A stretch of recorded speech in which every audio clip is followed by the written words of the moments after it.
quite shy and they're not really, they're not very forward-coming. So it's going to be all-women program for the first 6 months. It's called Literate Legal. Means we are just going to tell them this is an offense and how you need to react at a particular time. And most of the other skills would be for making them come and meet with the other stakeholders and reduce the conflict. So this is the plan for them, subject to its coming. If by any chance it doesn't come through the USFWS, there is an alternative plan, and that is that 10 lawyers have already pooled in enough money to generate the funds. So this will happen in 2014. Yes? How much does it cost to train and then pay one of the either the women or One, the forest guards one person's training in 1 year costs us with the lodging, etc. In Indian rupees, I can say I cannot really know how to say the dollars, but it takes us about, David, how should we believe it? It costs about $15,000 per person. So it could be $300. $300 In 1 year. a year. Oh. One person. Training. Because we are giving them training, their field training, they are taken to courts, they are transported from one end to the other, resource material, trainers fee, everything. On one person we spend that amount. Then how about to pay them to do the work for a year? No, otherwise they are employed. They are Oh. employed with the government. Oh, they have other jobs. Okay. No, they're already fully paid by the government. It's the money which is spent, good training. It's a good technical training. It's not that you just tell them and then go away. They really get trained. So for that, that's the kind of cost, which is shared normally by, not totally by the funders, which we share about 40% and 60% comes from the grants. So it's not $300 to be spent by the funder. Most of them, or half of it is taken care by trust and the other, the part of the forest. I was trying to think about if the students raised money, what can their money be used for and how far it will go? The money can be used in many ways.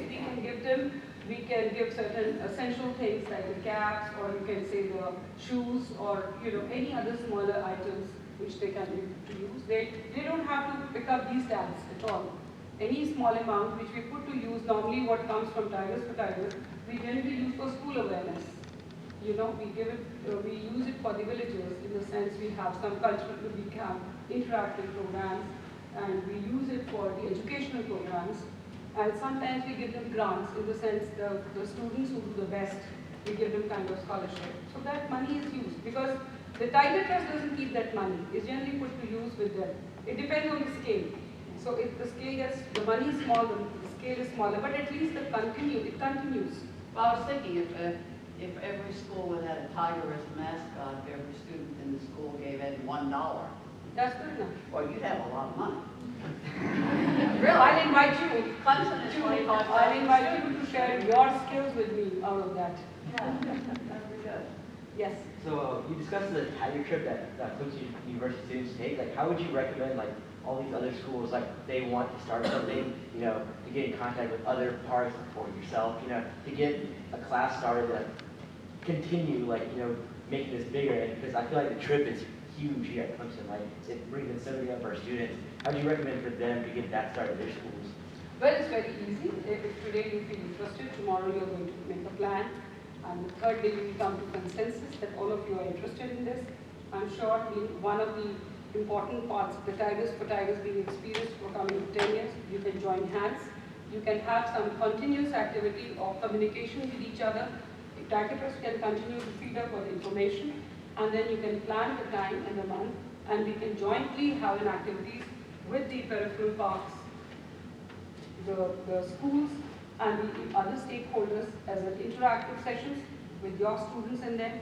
And the first thing would be you visit the parks, see the tigers in person, and then you continue to have the first, that is called a very, very small effort. Maybe you could have 10 students, maybe you could have 20 students, spend 4 to 5 days, see the tiger in the wild, and have a first experience. Have a small commitment. Always have a small, take a baby step. But that baby step should be with full commitment. And then obviously, once you start in 1 year, then you will grow. And whatever efforts, whatever requirements you have from Tiger Trust shall be given. And for that, all you need is to make up your mind. the rest is, we can always fill it. So for that, you need motivational thing. All the schools need to get together, speak to your authorities, tell them we need to save a mascot, and that is the land to go to. All opportunities are there waiting for you. Yes? Hi, yes.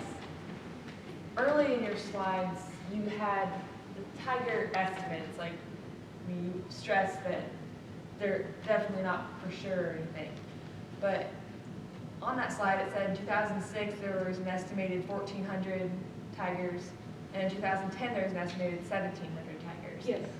Was the same method of measuring the tiger population used, or was one the pug mark, or one camera Very tracking? good or one? question. Because in 2006, we had part pug marks and part camera method, but it was, even in 2006, it was not very sure. But later on, it was completely by the camera method. So that's why the number of 300, it doesn't mean that 300 were not there.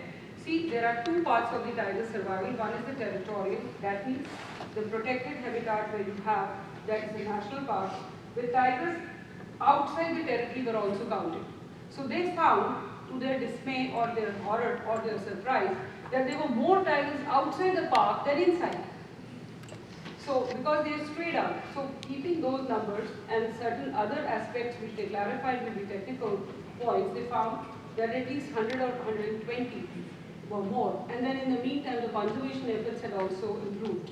And there were so many cubs. You saw just now in Ranthambore. Ranthambore has had more than 14 to 15 cubs in the last 1 year.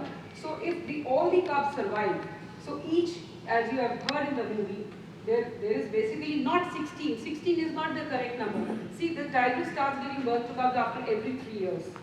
It is not that every year. That's why there is a difference between a donkey and a tiger. Donkey gives birth to 10 and tigers give birth to 2. So that's why they say, oh, the child should be raised like a tiger. Why? Quality, not quantity. Simply, that is why the tigress is always not giving more than 6 to 7 alive cubs, because most of them die. Though it is the capability of going up to 16. So if these 9 are kept up to their true situation as the efforts are going on, the Ranthambore is already having more population than the territory. So these numbers, 18 or 1700 which came up, was better and you can say accurate methodology which was used. So it brought the number higher. And then of course the poaching is under control. The biggest worry right now is rhinos in India. We have lost 45 in the last 6 months because of the weapons. They come with the XLR, they come with the automatic weapons. In one go, I don't know if you know, a rhino is killed with single shot, with 202 bore. It's a very primitive gun. The single shot is right in the forehead, and then he's let to die, and then the horn is taken away. The value of the horn is in the market more than $3 million because it's being used for the medicine. And unemployment in Assam is so much on the rise that there is so much of money in the park, in the area around that, all the unemployed people are now using this.